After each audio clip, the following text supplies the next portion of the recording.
Jadi di sini indah sekali. Para ulama soleh, hafal Quran, menulis kitab hadis, dekat dengan Allah, saling menghormati satu sama lain. Walaupun beda pendapat, tapi masih bisa minum teh sama-sama, tersenyum sama-sama, dan ada dalam kebaikan.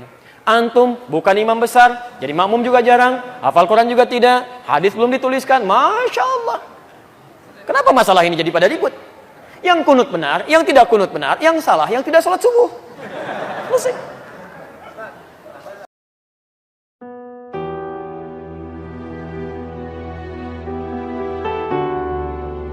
Apa hukumnya kunut yang dikerjakan setiap subuh? Taib, Anda berbicara hukum, berarti saya mesti jelaskan turunan hukum. Ingat bedakan ini ya, ada hukum dan sikap hukum, itu beda. Hukum dan sikap hukum. Kalau sikap hukum, itu pilihan seseorang untuk menentukan dan memilih hukum mana yang sesuai. Tapi kalau hukum saja, itu berarti semua turunan hukum yang dipesankan oleh Al-Quran dan Sunnah. Misal, hukum tentang bismillah, itu bisa dibaca 4 cara dalam sholat, seperti saya terangkan tadi malam. Bisa dijaharkan, disirkan, tidak dibaca sama sekali, atau dibaca rakaat pertama, selanjutnya tidak. Tapi sikap kita terhadap itu memilih salah satu. Itu sikapnya. Nah, kadang-kadang mohon maaf, kalau hukumnya sudah ada pilihan, tapi sikap hukumnya berbeda, sepanjang dalam kerangka hukum itu tidak perlu kita kemudian berselisih. Sepanjang dalam kerangka hukum yang sama. Karena kita tidak mungkin memaksakan seseorang selalu sama dengan kita. Kecuali kalau pada hukum yang sifatnya satu dalil, satu contoh, dan tidak ada sikap lain kecuali itu saja. Seperti saya terangkan dalam kesempatan tadi malam. Nah, sekarang tentang kunut. Kisahnya dimulai di saat Nabi SAW dalam fase dakwah, ya, di awal-awal masa Islam di Mekah, tiba-tiba kedatangan tamu dari distrik Bi'r Ma'unah. Bi'r Ma'unah agak banyak ini. Ya. Menyampaikan bahwa, ya Muhammad, ya Rasulullah, di tempat kami orang-orang yang masuk Islam. Semuanya masuk Islam. Awal masa dakwah, kedatangan informasi satu desa, bedol desa masuk Islam. Kira-kira senang atau tidak? Senangnya luar biasa. Maka mereka minta dikirimkan guru-guru untuk mengajar.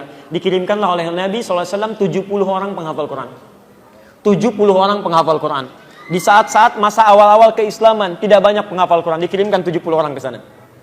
Singkat cerita, ketika beliau sedang menunaikan sholat, dalam riwayat disebutkan sholat subuh, yang lain mengatakan sholat maghrib, tiba-tiba turun malaikat Jibril menyampaikan bahwa orang-orang tadi yang datang kepada Muhammad, mereka menipu.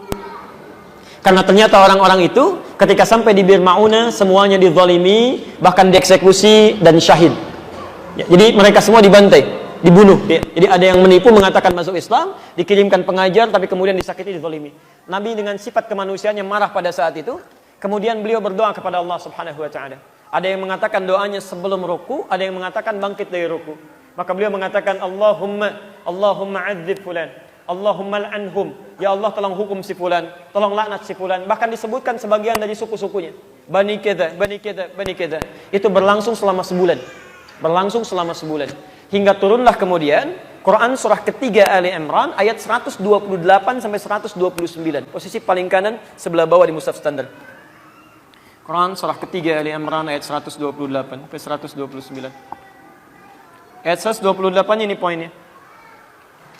Laisa laka minal amri syai'un aw yatuba 'alaihim aw yu'adzibahum fa innahum zalimun. Ketika Nabi berdoa dengan kalimat hukum ya Allah, laknat si fulan ya Allah, tiba-tiba ayat yang turun itu begitu mengejutkan. Muhammad, kamu tidak punya hak untuk menghukum seseorang atau melaknat seseorang karena dia pernah berbuat salah. Hak Allah untuk menentukan siapa yang dilaknat atau untuk menghukum seseorang. Perhatikan, ini kalimatnya indah sekali. Indah sekali. Ini ingin memberikan keterangan kepada Nabi SAW bahwa tugas Nabi itu berdakwah dalam kebaikan. Sekalipun cuma berdoa, maka bila bisa berdoa yang baik-baik, maka hindarkan doa yang tidak baik. Ingin mengajarkan bahwa Muhammad, kamu masih berada di awal dakwah. Jangan cepat merasa panas, kemudian cepat menyinggung, minta dihukum dan sebagainya. Kalau nanti sikapnya seperti itu, nanti lama-kelamaan gak ada bedanya dengan umat terdahulu. Nabi Nuh ketika umatnya mulai menyimpang, minta kepada Allah, ya Allah, setelah berdakwah ya Allah, umat ini gak mau menerima ya Allah, maka turun azab Allah Subhanahu wa ta'ala. Kamu untuk umat terakhir sampai dengan kiamat. Kalau sikap sekarang minta umatnya dihukum, maka bagaimana dengan sikap dan keadaan mereka nanti sampai kiamat? Jangan-jangan gak ada umat nanti sampai kiamat karena nabinya belum apa-apa sudah minta kemudian untuk menghukum.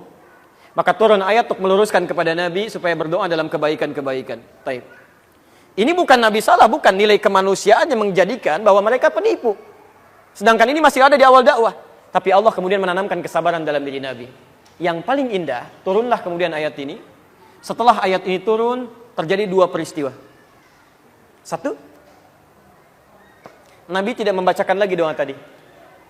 Ya Allah, tolong laknat si fulan, ya Allah hukum si fulan. Tapi kemudian merubah doanya menjadi doa yang baik. Dalam bahasa Arab, sesuatu yang baik yang dimohonkan kepada Allah Subhanahu wa taala singkatnya disebut dengan kunut namanya. Kunut. Permohonan yang baik-baik sebagai ketaatan kepada Allah. Karena Allah perintahkan berdoa dengan yang baik, ya, maka sifatnya disebut dengan kunut. Baik, maka peristiwa yang pertama, fokus, Nabi tidak membacakan doa itu lagi, lalu mengajarkan kepada cucunya Al-Hasan, kepada sebagian sahabatnya, doa yang terbaik sebagai pengganti doa yang ini. Apa doanya? Allahumma hadini fiman hadait, wa'afini fiman afait, wa tawallani fiman tawallait, wa barik li fima atait, wa qini syarra ma qadait. Tidak pakai birahmatika ya. Tidak pakai birahmatika, tapi dalam hadisnya wa qini syarra ma qadait. Itu yang diajarkan oleh Nabi sallallahu alaihi wasallam. Maka kemudian ada yang meriwayatkan Nabi tidak pernah membacakan doa itu lagi, dicukupkan, ya, tapi kemudian sahabat mempraktikkan doa itu dalam salatnya. Ada yang menggunakan saat witir, ada yang menggunakan saat Ramadan, ya, di 10 malam terakhir, bahkan ada yang menggunakan dalam kesempatan salat subuhnya. Dan itu didiamkan oleh Nabi sallallahu alaihi wasallam. Bahkan ada sebagian mengatakan bahwa Nabi Muhammad sallallahu alaihi wasallam pernah menggunakan itu dalam salat subuh. Walaupun sebagian memandang riwayatnya lemah, ada yang mengatakan yang lain riwayatnya kuat.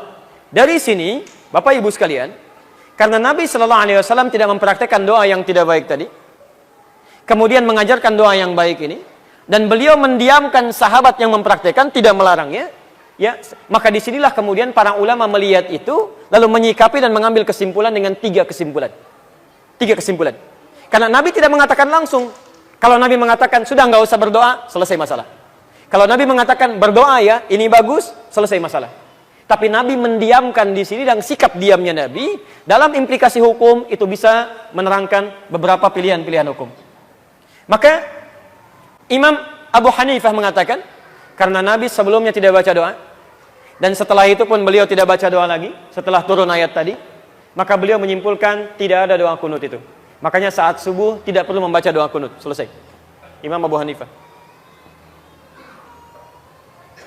Imam Malik, Imam Syafi'i menyimpulkan, Nabi SAW baca doa.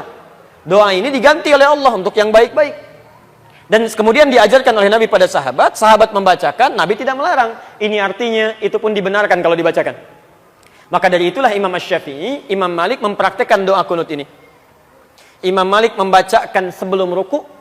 Jadi begitu membaca surah di rakaat yang terakhir dalam sholat subuh, itu Imam Malik mempraktikkan kunut, tapi kunutnya nggak jahar, sir. Makanya setelah baca surat agak lama, itu sedang baca kunut dalam subuh. Imam Syafi'i memilih riwayat yang setelah ruku. Ruku i'tidal, sami Allahu liman hamidah, Rabbana walakal hamd, lalu membacakan ini dalam subuhnya. Plus Imam Syafi'i, Allahumma hdini fiman hadait, dan seterusnya. Imam Ahmad bin Hanbal mengambil jalan tengah. Ini Nabi sebelumnya nggak berdoa. Ada peristiwa besar terjadi yang membutuhkan doa, kemudian Nabi berdoa dengan itu. Setelah itu Nabi tidak berdoa lagi. Ini artinya doa ini bisa dihadirkan dalam peristiwa-peristiwa yang menuntut doa itu disertakan oleh kita, karena ketidakmampuan kita berada di sana. Peristiwa dahsyat besar yang meminta kita atau menuntut kita menghadirkan doa, itu dalam bahasa Arab disebut dengan nazilah. Nazilah. Maka dikenal dengan istilah kunut nazilah. Doa kunut yang dibacakan ketika terjadi peristiwa genting yang membutuhkan doa. Yang ada di Palestina, yang ada di Aleppo kemarin, yang ada di Syria dan sebagainya. Maka dikenal dengan istilah kunut nazilah. Tiga-tiganya disepakati oleh para ulama, baik di zaman itu sampai di zaman kini, ini ijtihad para ulama yang dibenarkan dan sah dilakukan ketika memilih satu di antara ketiganya. Karena Nabi memang memberi peluang yang sama untuk bisa mengerjakannya atau tidak sama sekali. Jadi, di masa bahkan Imam Syafi'i, beliau pernah berkunjung ke tempatnya Imam Abu Hanifah setelah beliau meninggal. Masya Allah Pak, Imam Syafi'i kunut, Abu Hanifah dan muridnya tidak. Begitu sampai ke tempat Imam Abu Hanifah, murid Imam Syafi'i mengatakan, ketika Imam Syafi'i diminta jadi imam, Syekh tafaddal, taumu bin nas, tusalli bin nas, Anda jadi imam. Murid Imam Syafi'i mengira Imam Syafi'i akan kunut. Mereka mengatakan pendapat kita akan unggul di sini. Tapi ternyata ketika sholat subuh, Imam Syafi'i tidak kunut. Tidak kunut. Apa kata muridnya setelah sholat? Syekh, lima lam taknut, kenapa Anda tidak kunut? Kata beliau, saya menghormati pendapatnya Imam Abu Hanifah yang berlaku di tempat ini. Masya Allah. Imam Syafi'i kunut, tapi ketika berkunjung di tempat yang tidak kunut, beliau tidak mempraktikkan kunut. Imam Ahmad bin Hanbal juga, Masya Allah, beliau kunutnya nazilah, tapi ketika beliau berada di tempat Imam Syafi'i, beliau kunutnya kunut seperti biasa, bukan nazilah lagi. Jadi di sini indah sekali, para ulama soleh, hafal Quran, menulis kitab hadis, dekat dengan Allah, saling menghormati satu sama lain. Walaupun beda pendapat, tapi masih bisa minum teh sama-sama, tersenyum sama-sama, dan ada dalam kebaikan. Antum bukan imam besar, jadi makmum juga jarang, hafal Quran juga tidak, hadis belum dituliskan, Masya Allah. Kenapa masalah ini jadi pada ribut? Yang kunut benar, yang tidak kunut benar, yang salah, yang tidak sholat subuh. Selesai. Saat jadi makmum, terus kemudian kita memilih tidak sholat, kemudian imamnya kunut kita takut, tidak bakal. Baik, ini pertanyaan selanjutnya, sama di sini ya dengan kertas. Baik. Nah sekarang selesai sederhana, jika imamnya kunut, antum ikut kunut. Mengaminkan, selesai.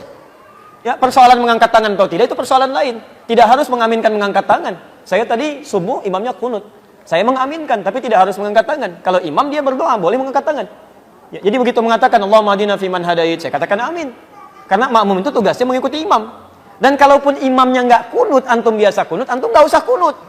Apalagi imam salam, antum sujud sahwi itu nggak usah. Awas jangan terlampau soleh di sini. Awas karena tugas makmum itu mengikuti imam. Imam ruku, antum ruku. Imam sujud, antum sujud. Imam kunut, antum kunut. Imam nggak kunut, antum nggak usah kunut. Selesai ya? Gampang sebetulnya. Allahu Akbar. Yang salah, yang tidak, kita sepakat di situ. Baik. Saya dulu di Tripoli dapat kunjungan dari ketua PBNU dulu. Datang, ya, mengatakan, alhamdulillah katanya Ustaz. Di Indonesia sekarang NU dan Muhammadiyah sudah kompak. Subuhnya nggak pakai kunut gitu ya. Masya Allah saya bilang, bisa begitu? Iya, karena nggak pada ke masjid semuanya masing-masing.